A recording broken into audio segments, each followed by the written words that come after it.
2029లో YCP అధికారంలోకి రాదు అన్న పవన్ కళ్యాణ్ వ్యాఖ్యలపై మాజీ మంత్రి స్పందించారు. వైసీపీని అధికారంలోకి రానివ్వనని చెప్పడానికి పవన్ కళ్యాణ్ ఎవరని ప్రశ్నించారు. కూటమి పాలనను చూస్తున్న జనం మళ్లీ వాళ్లకు ఓటు వేయరని అన్నారు. జనం జగన్ వైపు ఉన్నారని 2029లో భారీ మెజారిటీతో గెలుస్తామని ధీమా వ్యక్తం చేశారు. ఉన్నటువంటి నాయకుడు ఎవడైనా సరే ఇలా బూతులు మాట్లాడిన సందర్భాలు ఉన్నాయా? వైసీపీ ఎమ్మెల్యే నా కొడకలారు, ఏందే మేము నా కొడకలమా? గెలిచిన వాళ్ళం కదా, ప్రజలు ఇప్పుడు ఓడిపోయాం, అది వేరే విషయం. నీకన్నా బూతులు మాట్లాడారు ఎవరున్నారని నేను అడుగుతా ఉన్నా. ఎవరు మాట్లాడారు బూతులు? ఎవరిని మాట్లాడితే take action. That is not organised.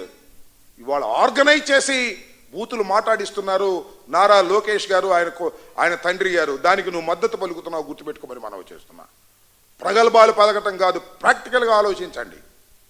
ప్రగల్భాలకు ఏమి చింతకాయలు రాలవు.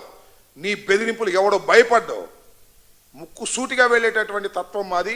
ముక్కు సూటిగానే వెళ్తాం, జరిగి చూస్తాం. విల్ ఫేస్ ఇట్ అని కూడా మనం చేస్తున్నా. క్లోజ్గా అబ్జర్వ్ చేయి, ఇంటి ముందుకు వచ్చి అబ్జర్వ్ చేయి. ఏం అబ్జర్వ్ చేసినా మా పద్ధతి రుజువు మార్గమే మాది అనేది కూడా ఈ సందర్భంలో మరొకసారి చెప్పదలుచుకున్నాను. ఓకే, అవును, ఆయన ముఖ్యమంత్రి కాదు, ఉప ముఖ్యమంత్రి. పవర్ లేని ఉప ముఖ్యమంత్రి అంటే మళ్ళీ ఏమంటారంటే ఆ కూటమిని మీరు చీల్చడానికి ఇలాంటి మాటలు మాట్లాడుతున్నారని అన్నారు. కూటమి మేము చీలమంటే చీలిద్దా? ఆ కూటమి ఎందుకు బలంగా ఉందో మాకు తెలుసు.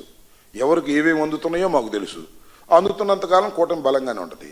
ఉప ముఖ్యమంత్రి అంటే ఎవరో తెలుసా మీకు?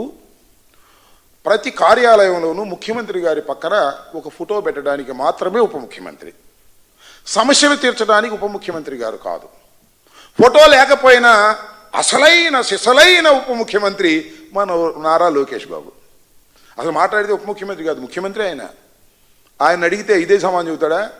ఈ స్థాయిలో